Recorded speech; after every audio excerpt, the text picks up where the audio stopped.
Okay, let's continue. So, there are still other things that are left for us to discuss. Yesterday, we have tackled about the box model. Hopefully, ay makabisado nyo yung box model, yung alin doon ng border, alin doon ng margin, alin doon ng padding, alin doon ng content. And also with the box sizing, okay, na ang pinakamagandang gamitin ay yung border box because if you're going to set the height of a column, the height property of a column, no, of an element rather, kasama na doon yung anong kasama? Alin sa tatlo dito ang kasama? Border, padding, margin. Kasama sa height ng border box na box sizing. Anybody from the class? Okay, ano yung isa? Height is equal to actual height. Height is height. Kasama na dyan yung ano sa tatlo? Pili kayo dito sa padding, border, margin. Alin dito yung alisin natin? Yung margin. Alisin natin yan. So, kasama na dyan yung border width at saka yung padding size. Yan. Kabisaduhin nyo yan. Kasi actually ito, meron na din dito sa inspect element. Meron dyan yung box model. Yan o. Yun. Okay, let's see that in action. Halimbawa, ito, yung buo na yan. Ito yung border. Wala. Yung padding yan. Yung content, ito. Yung content, yun yung padding. Basically, ang padding, ang meron lang padding is yung left. Walang padding yung top, bottom, at saka yung right. Yung border, wala din kasi zero. Wala siyang width. In other words, wala siyang border.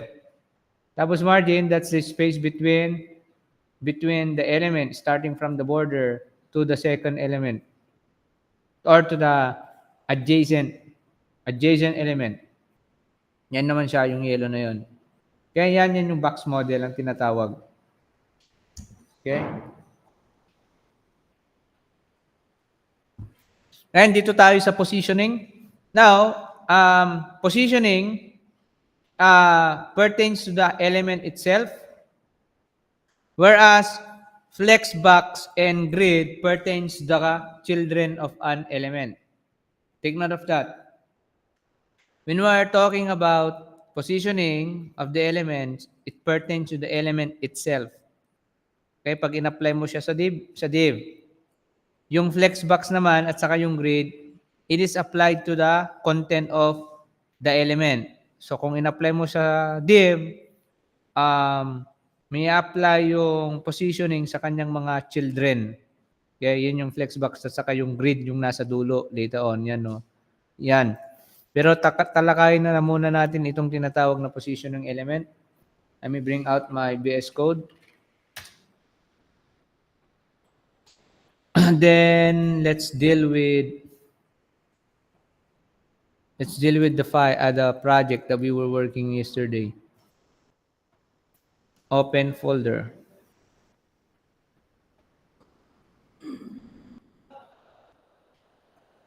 Open natin yung layout.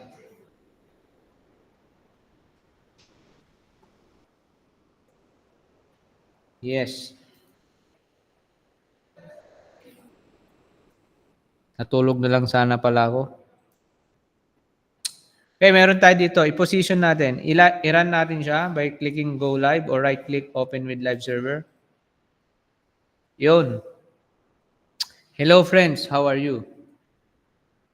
Again, to remind you, these are initially or by default block or inline elements. Block, right? Tapos binigyan natin sila ng inline na display property.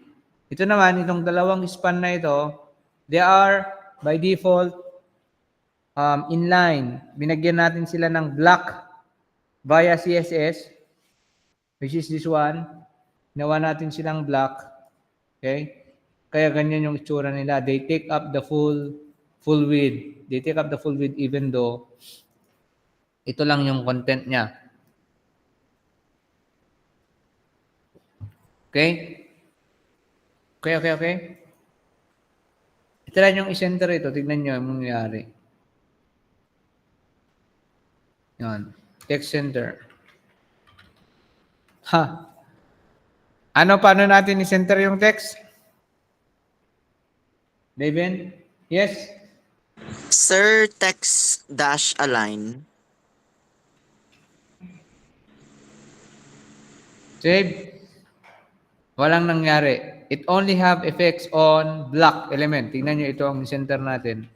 Text, center, height. Text. Active si Rab, kahit na meron siyang sakit ng ulo. Ayun. Ba't ka tumawa, Rafael? Rafael. Ay, napindot. Kala ko tinawanan mo ako kasi nagkamali ako. Okay, tignan nyo. The text center is only applicable to block elements, but for inline elements, walang effect. Okay, kasi nga, bakit nyo? Pero kapag nilagyan natin ng width yan, makikita nyo yung nakacenter yan. Kung inline kasi yung block, yung space na kakainin lang niya yung required. Yan ang inline. Pag block naman, ang required lang naman niya kanina hanggang dito lang. Pero bakit kinain niya yung buo? Kasi naka-block element. Okay, take note of that. Okay. Kung nilagyan natin yung H1, H2 ng width, makikita nyo yung effect na nakacenter. Lagyan natin siya ng fixed na width. 300 px. Wala pa pala tayo sa mga measurement. Meron pang EM, i-discuss ko yan. Dagdagan natin. Masyadong maliit, 500.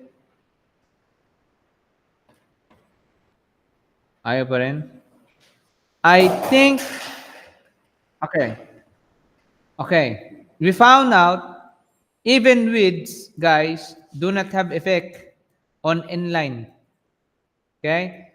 Walang effect yan sa inline elements. Tingnan nyo, naglagay na tayo ng width pero walang effect. Okay? So, paano mo yan palalakihin yung kanya? Siyempre, paano mo yan papalakihin ka, Rod? Gusto mo na inline pa rin sila, pero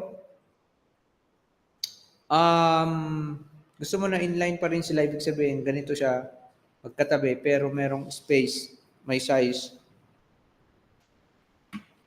Pwede nyo gamitin yung inline block.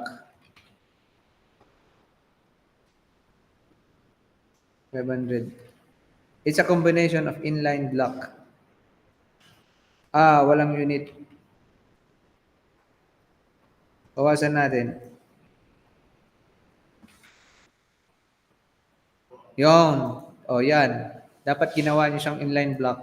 Para inline pa rin yung orientation o yung positioning, pero meron siyang, pwede mong iset yung kanyang width. Pero kapag pure inline lang, hindi mo siya ma-set yung width niya.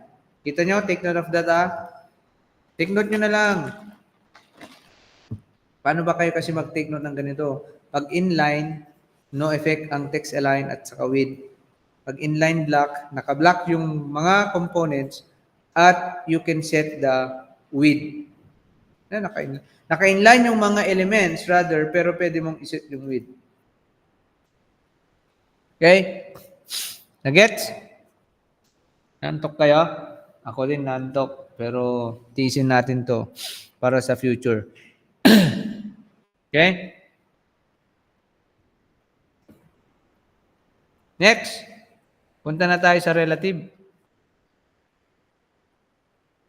There are different ways to position element. Static. Ito yung default. Default. Ibig sabihin kung ano yung natural na ayos or positioning, yun yung masusunod. Halimbawa, eto. Bakit itong iLab nandito sa banda na ito, hindi siya nandun? Kasi nga, nahuli itong may lagay kaysa yung how are you. Okay? Pero pwede mo siyang ilipat-lipat, not necessary na nandito siya kahit na nahuli siya with the use of other positioning properties. Try natin itong relative.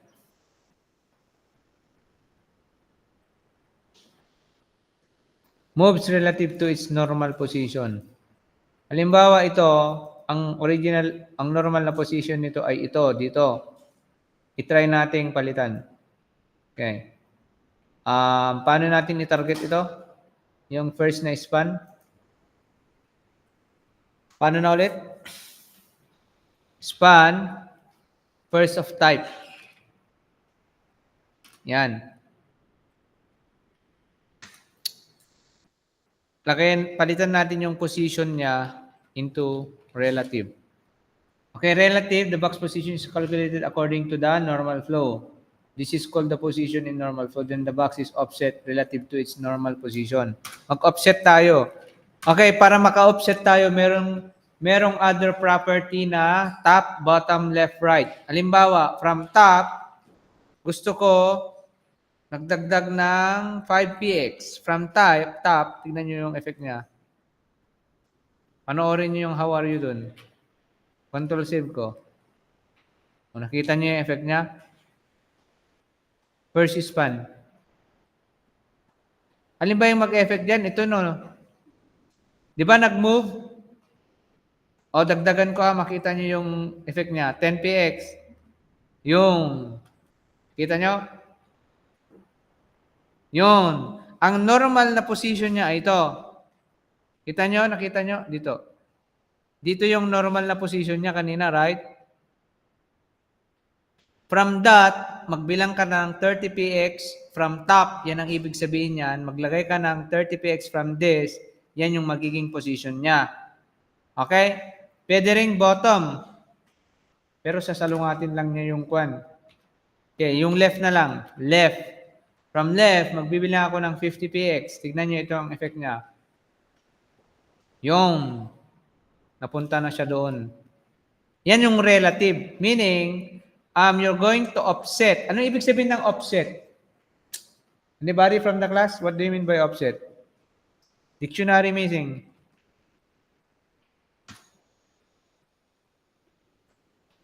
Place over against something or to balance.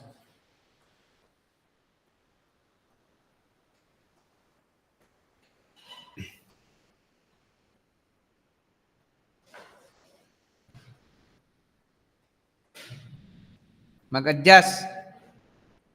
Okay?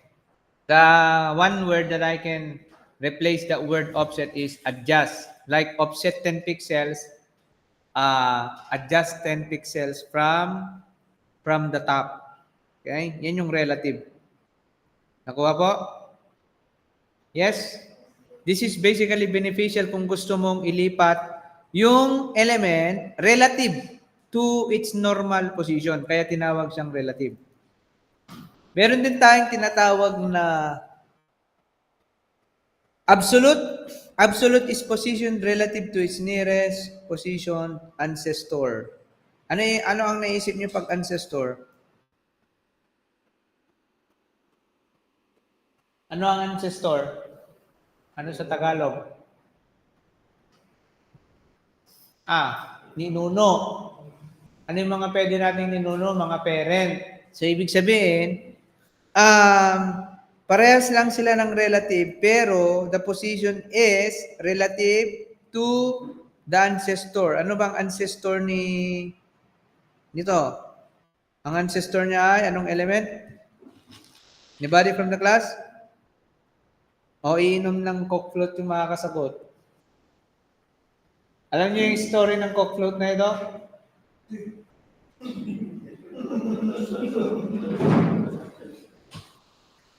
Ano ang ancestor ng span na ito? Reagan. Nasaan na si Reagan? Baka nagpe-Facebook ka na naman dyan, Pag Facebook ta, kapimanaw ka ta, makikita dyan. Landro, please Facebook suna. Okay, very good, Reagan. Babarilin kita dyan pag Facebook ka. Okay, ano ang ancestor ni span? Ni Raven Manan. Yung iba rin. Gabi, anong ancestor ni span? Gabi. Ha? Ha? Anya? Okay, very good. Nagets mo yung parent. Yan. So, ibig sabihin, okay, dito sa window natin, saan yung beginning ng body? Nobody but you. Favorite ni Regine siguro nung sumikat yung awit na yun. Guys, saan yung beginning ng body? Dito ba? Dito ba? O dito? Dito ba? Ha? Yes. So meaning, if we're going to position that absolute to the parent, okay, gawin din natin itong eat my food. Tignan nyo ang mangyayari. Okay, sabi ni Regine yan kahapon. Paano natin i-target ito? Meron tayong solution yan na komplikado kahapon eh. Yun o, yun. Komplikado ito pero necessary na ganito ka-komplikado Hindi naman kailangan ganyan. Pwede kayong gumamit ng classes. So gumamit ako ng class dito para wag niyong isipin na bakit ang komplikado naman yung selector ni Sir D. Binibigyan ko lang kayo ng other ways to select things. Okay? Para magamay nyo. Aside from using this, you can basically create a class. I-position natin to. Tinatagalan ko lang ito para mag-sink in talaga sa mindset yung ginagawa natin. Ano? Kasi pag magpapa-exam ako later on, halimbawa, yung value nito is ganito, tapos i-drawing nyo. Kung di nyo na-gets ito, mahihirapan kayo sa paggawa niyan. So you need to pay attention. Kailangan nyo mag-gets yan. Tinatyagaan kong iturong ganito kasi gusto ko maging excellent web developer kayo later on. Okay ba? Kung ayaw nyo, ko na lang. Marami namang role na pwede. Okay? Mag-isip nga kayo ng class para dyan. Can you give me a class? Java?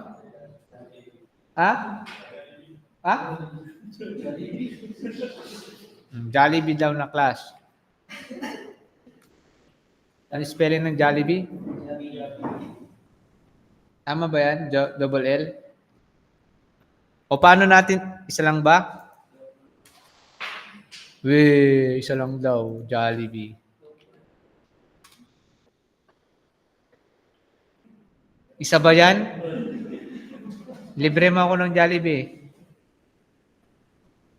Okay, paano natin yan i-select doon using the class? Ano yung tatype ko dito? Deborah. Saan si Deborah? Ano yung tatype ko dyan? Para ma-select ko ito using class, anong itatype ko doon? Paano ko gamitin yung class selector? Anong notation? Anong character? Ano? Hindi mo alam? Tinuro ko na po yan. Sige, bigyan kita ng chance to think. Paano ko, di ba ang tawag mo dito? Anong tawag dito? Briones, anong tawag dyan? S, starts with letter S. Nasabi niya? CSS? Anong tawag sa mga yan? Ala kayo, ilang beses ko lang sinasabi, bakit walang nagsisikin sa inyo? Ang tawag ay selector. Anong gamit ng selector? Nagets yun na ba na ginamitan lang natin ng ganito para i-target natin yung element na i-stylean natin. So, ang tinatarget nito ay yung ito. Yan. Nagets? Tandaan nyo yan Ngayon, paano ko i-target ito using CSS? Using class rather. Using class selector with the class Jollibee. Paano ko siya gamitin dito? Deborah. Anong itatype ko? Ano? Anong itatype ko? Jollibee? May nagturo sa'yo? Wala. May nagturo ba sa'yo? Okay, very good. Tama. Palakpakan nga natin siguro. Okay. Kala ko, di mo alam eh. May stress na naman sana ako. Okay, gusto kong i-position siya. Ang position niya ay, gawin nating absolute. Ang dami dyan, no? Meron pa yung fixed doon. Okay, absolute. Tapos gawin nating top. Give me a number. James. 3-in-1 coffee.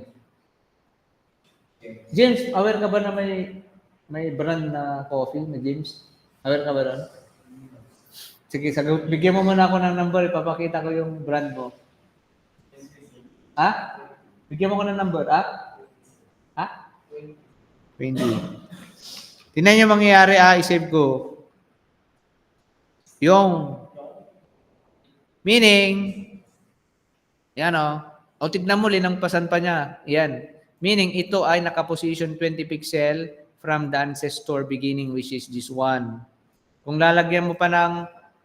Pero tignan nyo, bakit merong automatic na margin yan? Oh, wait. Ipakita ko sa inyo yung itsura niyan sa ibang browser. Ayun. Tapos, pwede mo ring lagyan ng... Kung bottom, masusunod tong bottom. Tignan mo. Bottom. Bigyan mo ako ng number. 30. Save. Yung magiging ganyan yung height niya. Iti-take niya yung ganyan. Yung tinatawag na size na yan. That's basically 20 pixels from there. Mabinat. Ma-stretch na. Then, 30 pixels before the bottom, which is this one. Yan, dito. Pasakalya muna tayo.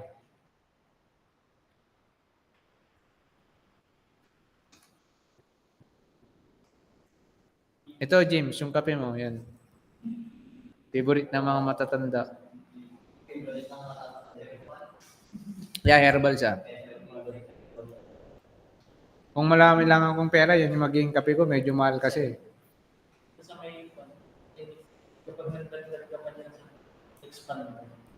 Pag dadagdagan ko yan, 100.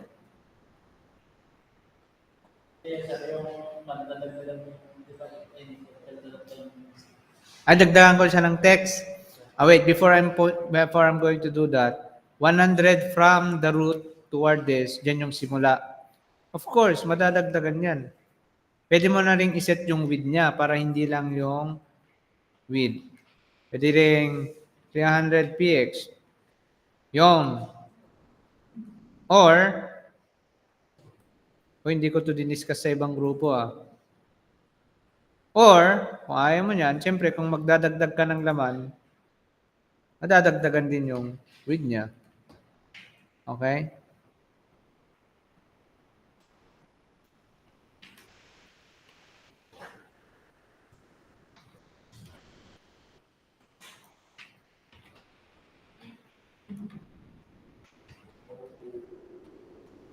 Yung. Eat any food in Jollibee kasi may libreng Coke float at fries. Istorya namin, share namin sa inyo mamaya yung nangyari dun. Ang mastermind si Charles. Tanong ako ng tanong kung sobra parang yung sounds niya, parang nagets ko ng in denial ba na kuhanin na lang natin. Ewan ko akong ganun. Ganun ba yun, Charles? Ay, nalito ka lang. Okay. Problema na nila yun. Okay, next. Nakita niyo yung mga effects na niya, tandaan niyo kung anong relative, anong absolute. Meron din tayong tinatawag na fix. Nag-i-stay siya sa isang lugar. Nag-i-stay siya sa isang lugar kahit na-scroll natin. Pero before that, before I continue, may naalala ko. Tignan nyo. As you can see, bakit may space agad-agad dyan? Dapat wala muna yan. Okay? At isa pa, tignan nyo yung I love to. As you can see, nag-adjust siya. Kita niyo yan, nag-adjust siya. Hindi siya natakpan. Nag-adjust kasi kinain ni Kwan. Pero bakit ito natakpan? Ano ba ang tinatawag na display property na I love to? Kasi naka-relative. Okay. Naka-relative kasi siya. That's the reason. Pero kapag tanggalin ko to, matatakpan din yun. Ina niya, save ko yan. Save. Ayun. Pero love to lang naman. Love to.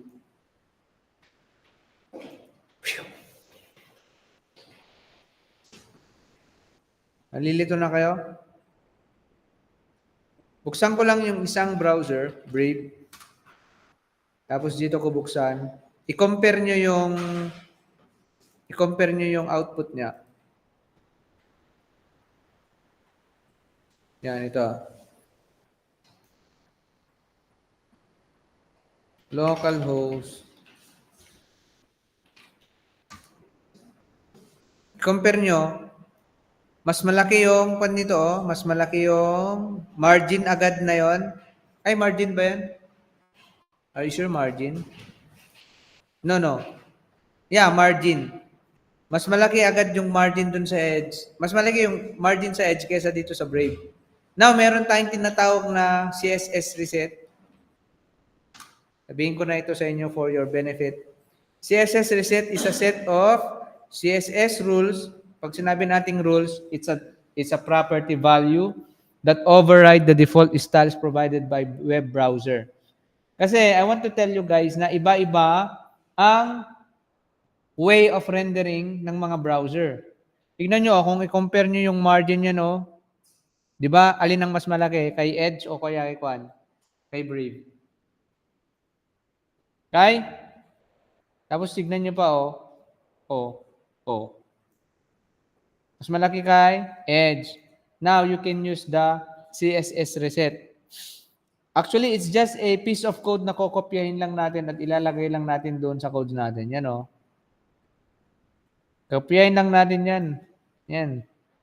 Ang gagawin nito, gagawin niyang pantay-pantay yung rendering ng mga browsers. Para hindi ka magtataka bakit dito sa Edge, bakit ganito? Bakit doon sa Brave, iba? Bakit doon sa Chrome, iba? Para maging level of or pare-parehas lang sila. Pwede nating lagyan ng tinatawag na reset. Basically, ilagay na lang natin yan sa isang kwan para hindi maghalo sa sarili nating code. Kung maglalagay ako dyan ng link,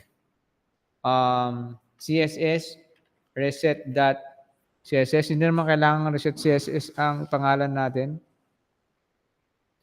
Okay? Buksan lang natin to.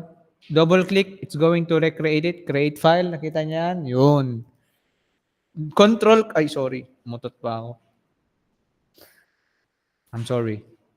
Control click nyo lang kung hindi pa na bira, record ko pa naman ito. I-erase ko na lang siya. Control click, pag hindi pa nagawa yan, gagawin niya. Yan, save natin yan. Tignan nyo yung magiging effect ha. Buksan ko buksan ko yan. And then, ito rin. Yan. Tignan nyo mangyayari. Okay? Bilang ako ng 1, 2, 3 tignan nyo yung magiging mangyayari. 1, 2, 3. Nakita nyo? Kita nyo yung effect? Nakita nyo, yes or no? Yes. Okay. Tingnan nyo, magkaparehas na sila, even na sila. Tapos, kung maglagay ka ng margin, edi maglagay ka na lang ng bago. Dito mo siya i-define or pwede ka ulit gumawa ng panibagong CSS file. Ayan, even na sila. And as you can see, tumaas na rin sa I love to. Naka-relative pa yan. And ito, ang starting point na nito is doon mismo. Okay, na-gets? Demonstrate din naman natin yung kwan. Ang gulo-gulo na yung design natin.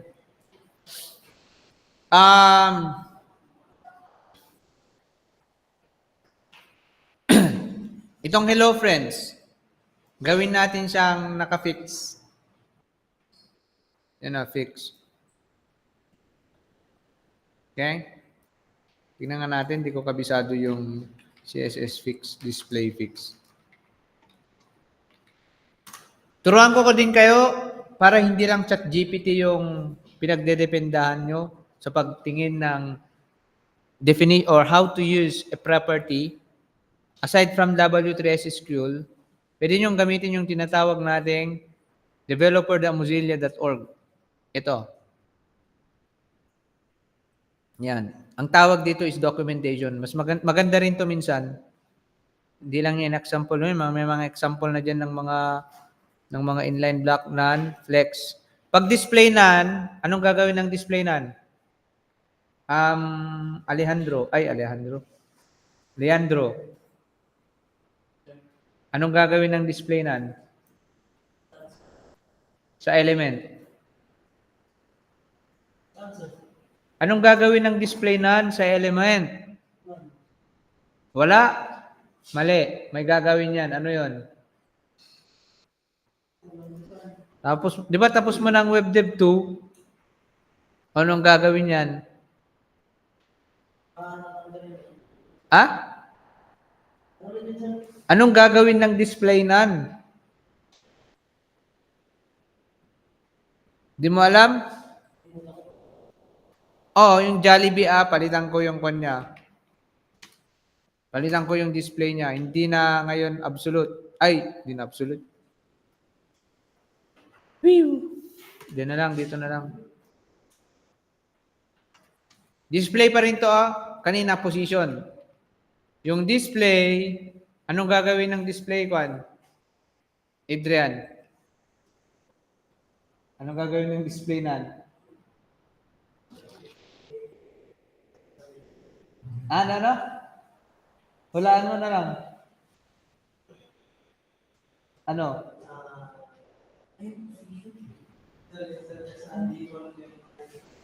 Okay. Isiset niya sa default. Sino makasagot niyan? Libre ko ng Jollibee. Wala? 5, 4, 3, 2, 1. I-save ko Watch out. Nangyari. Nag-disappear. I-hide niya. Aalisin niya yung element dun sa DOM, sa Document Object Model. Tignan nyo. Hindi nyo mahanap dyan yung kwan. Or wala ba? Hindi ko sure. Nasaan yung Jollibee? Nandyan siya pero naka-hide siya. Hindi mo makikita doon sa na-rendered. Yun ang gagawin ng display none. Katawa ka man ni Landro? Katakatawanak, di mo nasungbatan yung question ko Position pala yung sinasabi ko, hindi display. Position. Sana yung fix?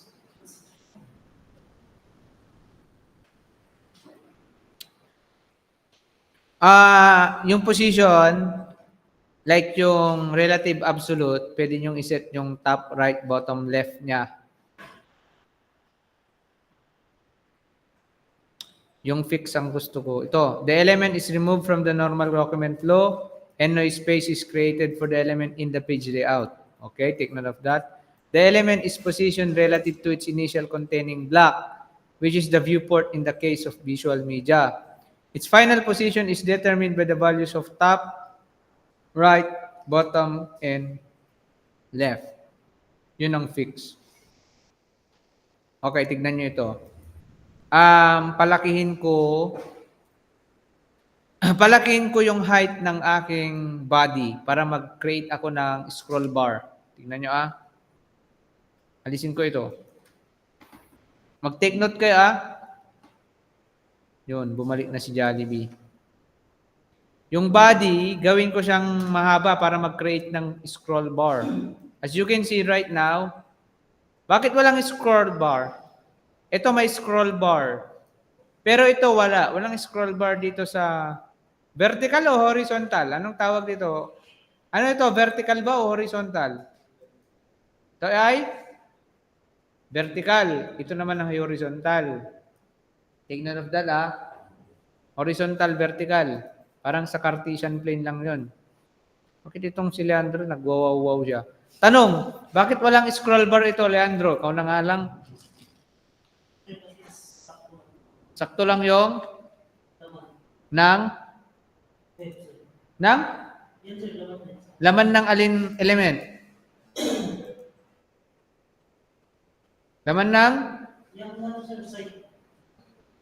side. Side.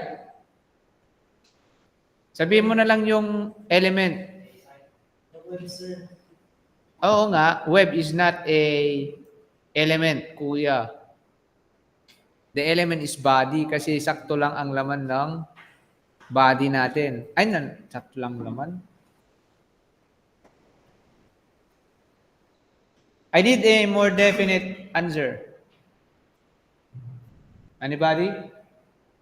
Adrian. Bakit walang scroll bar dito na vertical?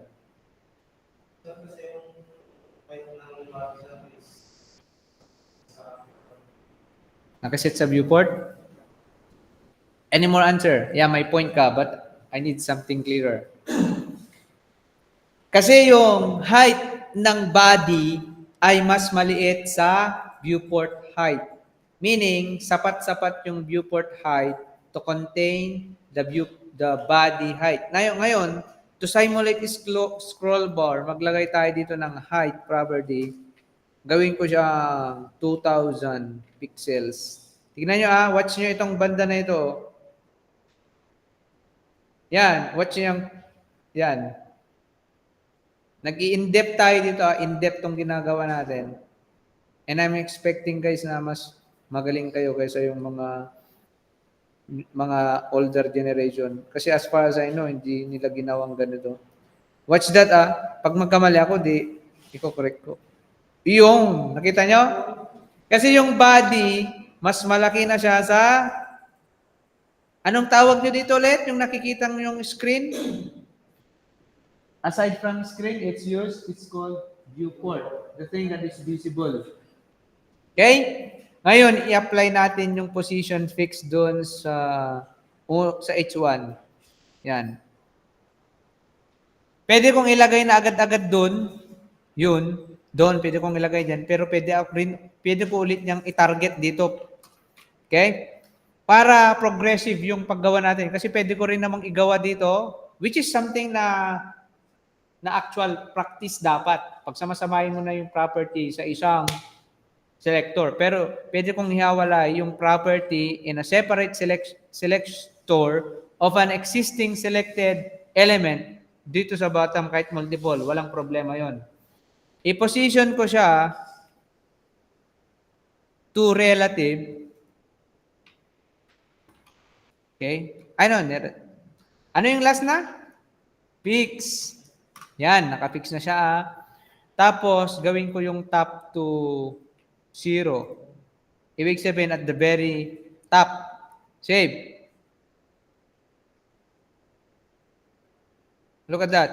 Ano nangyari?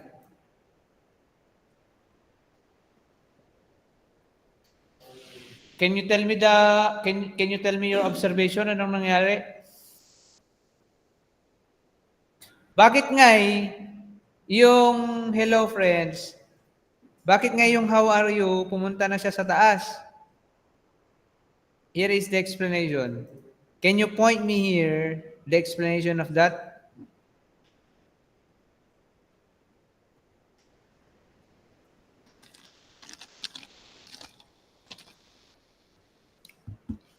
Anybody from the class? Tanungin ko sana si Edwin, kaso hindi siya nakatingin doon Jello, ano sa tingin mo? Anong phrase dyan ang mag-explain kung bakit yung, anong text nun? How are you ay pumunta na doon, natakpan ni hello friend. Anong phrase dito ang mag-explain doon?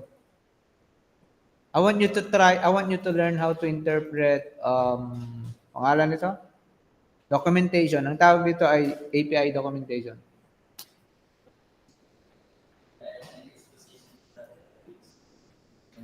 Again. Saan?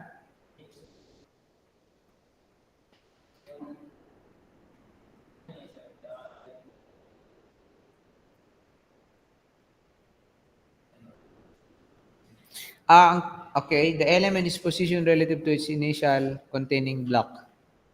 I think that's not it. Any more try?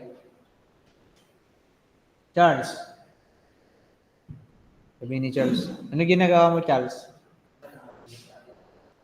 Nakikinig ka rin sa discussion namin? Libre mo ako sa Jollibee, ah. Bakit ka mo? Hindi, joke lang.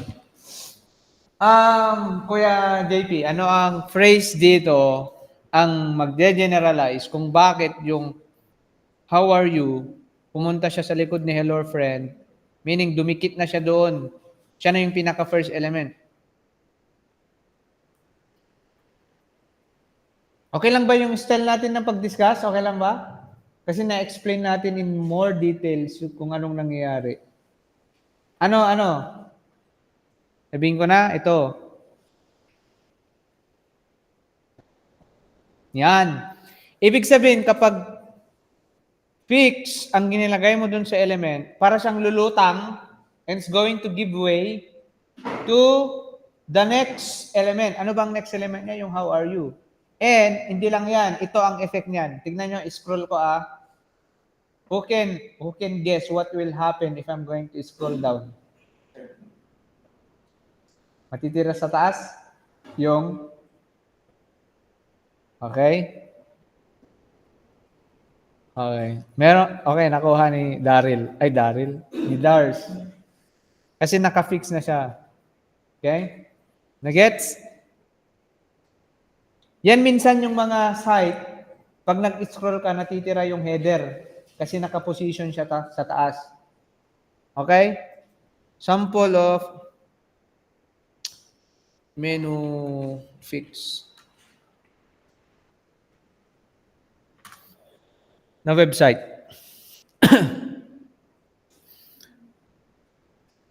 Hanap tayo dito. Hindi yan naka-fix.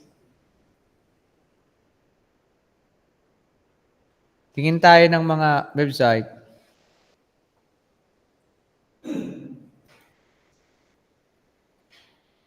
Wala. May mga website, yung, alam ko na, yung Bootstrap.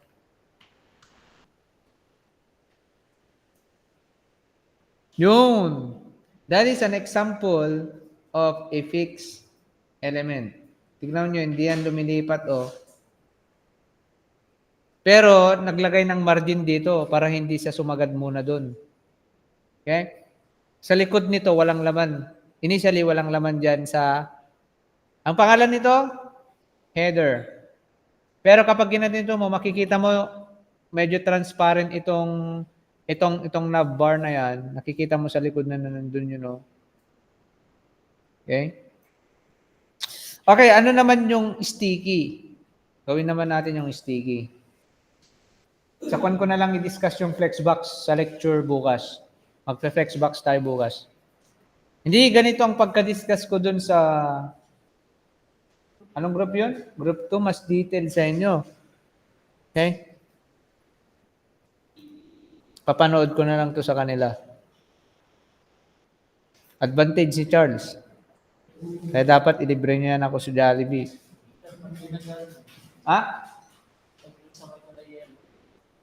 Kuya na yellow? Anong ibig mong sabihin?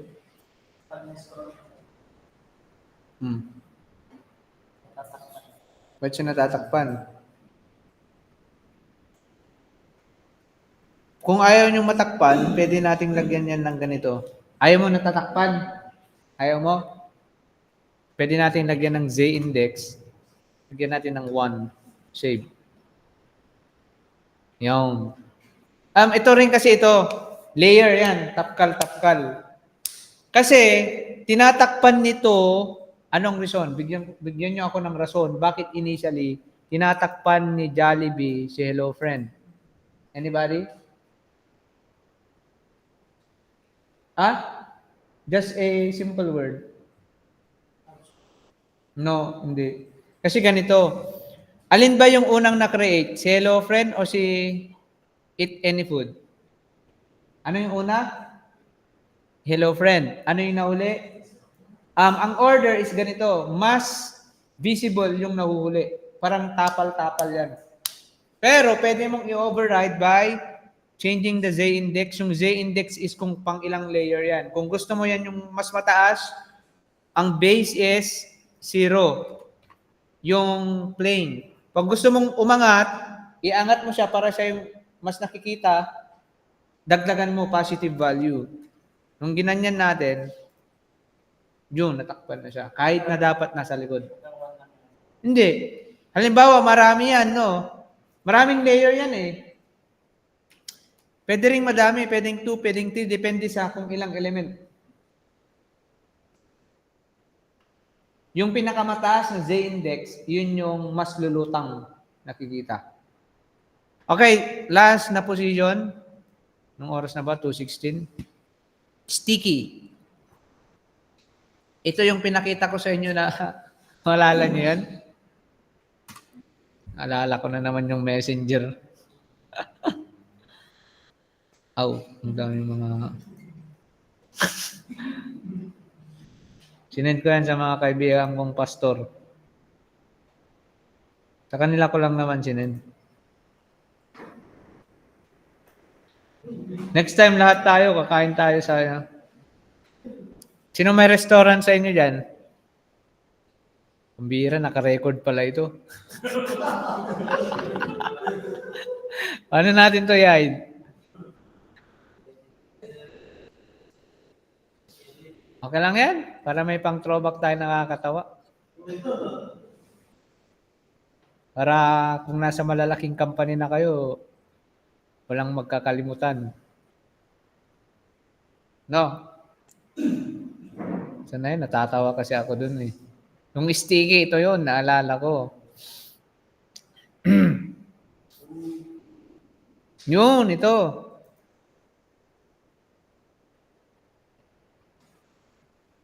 Yan, ang sticky, yung manok.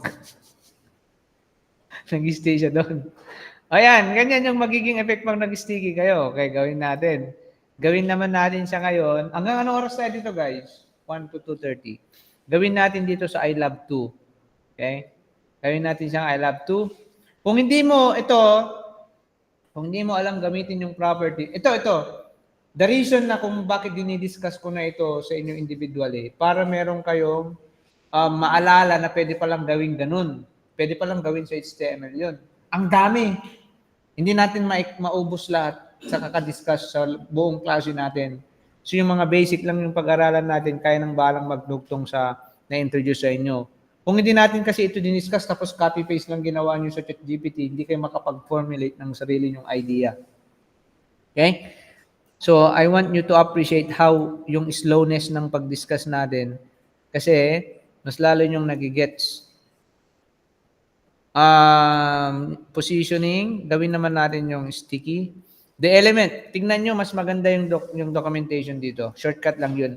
The element is positioned according to the normal flow of the document and then it's going to offset relative to its nearest scrolling ancestor and containing block, including table-related elements based on the values of top, right, bottom, and left.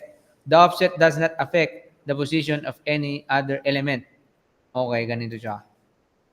I-target naman natin yung H2 ngayon dito. H2. So, in other words, lahat sila sticky, fixed, absolute, and then relative. Even si static. O yan, nandun na si Z-index na gamit natin. No, sorry. Yung top, right, bottom, left, Z-index, walang effect by default kasi static ang default ng ang positioning. Pero from relative, absolute to absolute, fixed, and sticky, lahat yan may effect yung top, right, bottom, left, and also the Sticky, meron pa tayong tinatawag dito na overflow hidden, scroll, auto, and overlay. Sa kanilang natin yan i-discuss or magagamit later on. Gagawin natin siyang position, sticky. Lagyan natin ng top, 0, nakalagay siya sa taas. Tingnan lang natin kung anong mangyari pag sinave natin to. Save. Pero mag-scroll ako, ay nawala. Ang ina-expect ko matitira yung pan. Matitira dito yung I love to. H2. Top 0. Left 0 din. Mali yung implementation ko. Wait lang. Sample ng sticky.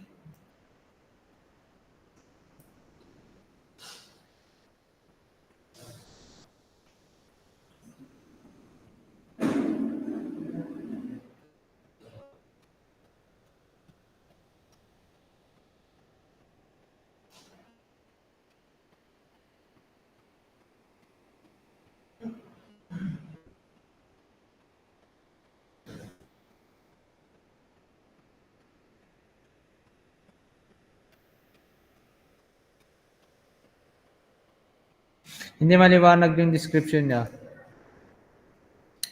Kung hindi maliwanag, you can always sticky. Position sticky.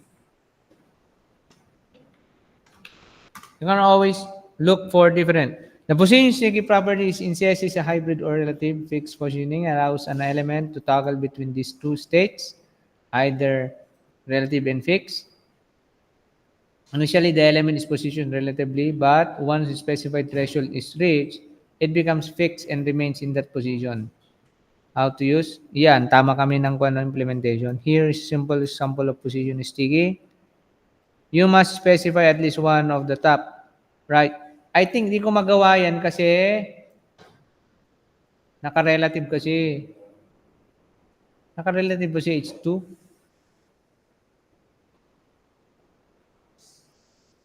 Fine line block.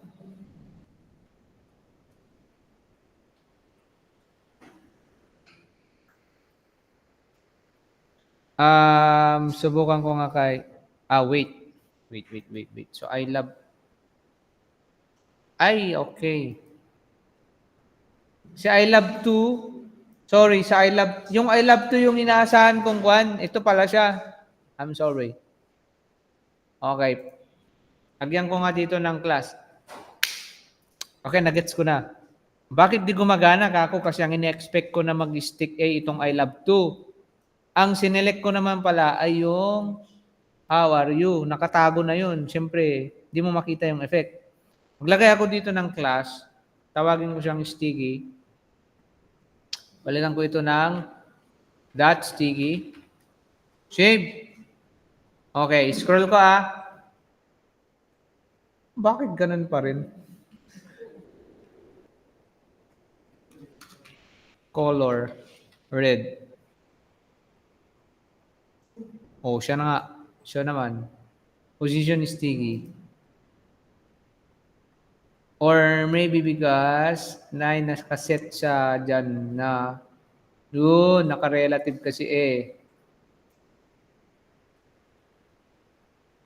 Gawa na lang ako ng iba pang element. Doon natin gagawin. I think the reason there is yun yung problema. Gawa ko ng paragraph naman. Pero itong paragraph na ito ay naka-sticky siya. Bigyan nyo ako ng something crazy. What is crazy? Who is crazy?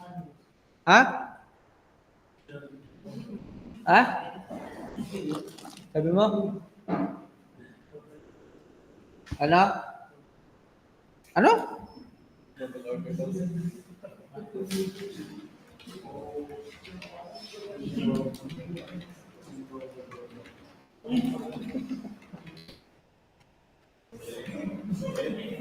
Save.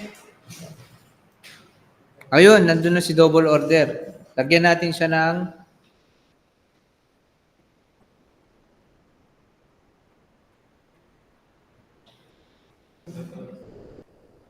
Lagyan natin siya ng background color.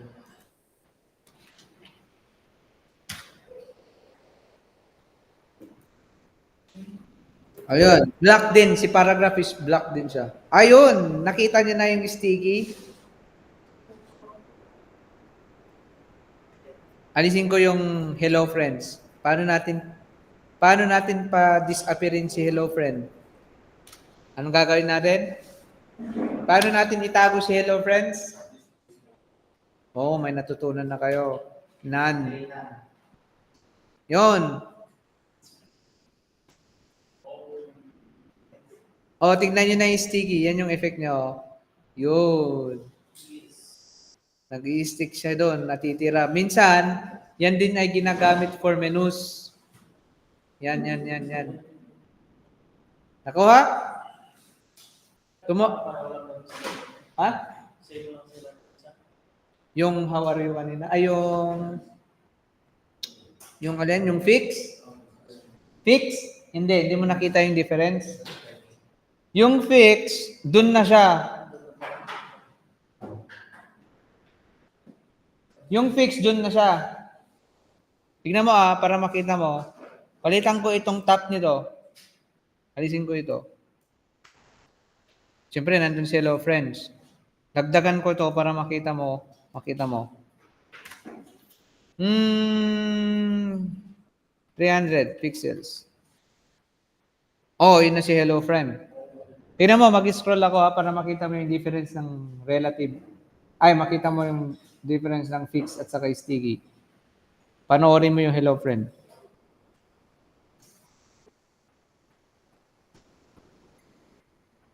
O, ano ang conclusion mo?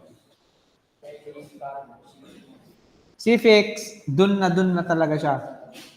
In the viewport, in relationship to the viewport width. Si sticky naman, si sticky is mag-stay siya doon. Initial position niya is kung nasaan siya ngayon. Pero kapag nag-scroll ka, pag nahanap niya yung positioning, which is yan, 0, pwede natin yung dagdagan, 20, mag-stick na siya dyan. Kaya tinawag yung sticky. Tingnan mo palitan ko ng 5 lang to para makita mo yung effect. Tingnan mo to. 5 from top. Uy, wala na. Nawala na. Bakit nga nawala? Kailangan ng PX. Tingnan mo. Kita mo? 5 PX from top, nag-stick na siya doon. Pero nag-stick na siya, si fix, nandun na talaga sa ganyan na yun, 300 from top. Yan yung ibig sabihin nung ito. Yan. Nakuha po? Ready na kayo mag-twist ng ganito? Hindi. Next meeting, magpapakwis ako sa inyo yan kung anong mga position ang ginamit. Kaya kailangan natin practice yan. Panoorin nyo yung video ulit. Or mag-practice kayo para makits nyo yung Maya. Okay, see you tomorrow.